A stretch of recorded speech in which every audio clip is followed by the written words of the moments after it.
শেখ হাসিনা সরকারের সাবেক মন্ত্রী এমপিকে গ্রেপ্তারের পর তাদের জামিন পেতে যারা চাপ দিয়েছেন তাদের নাম জানেন বলে মন্তব্য করেছেন বৈষম্য বিরোধী ছাত্র আন্দোলনের আহ্বায়ক হাসনাত আব্দুল্লাহ।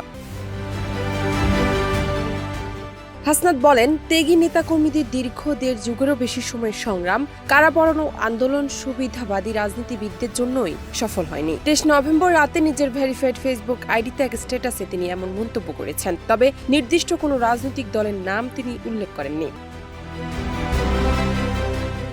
হাসনাত আব্দুল্লাহ তার ফেসবুক পোস্টে লেখেন, সাবির হোসেন চৌধুরী, আসাদুজ্জামান খান কামাল, আসাদুজ্জামান নূর, শেখ সেলিম, আব্দুল মান্নান গংরা গ্রেফতার হওয়ার পর যারা তদবির করেছেন তাদের সঙ্গে রাজনৈতিক সখ্যতা ও আত্মীয়তার দোহাই দিয়ে জামিন পাওয়ানোর জন্য চাপ দিয়েছেন, আপনাদের নাম আমাদের এখন জানা। তিনি আরও লেখেন, ত্যাগী নেতাকর্মীদের দীর্ঘ ১.৫ যুগেরও বেশি সময়ের সংগ্রাম, কারাবরণ ও আন্দোলন আপনাদের মতো সুবিধাবাদী রাজনীতিবিদদের জন্যই সফল হয়নি। জান্নাত নিপু, দেশ রূপান্তর।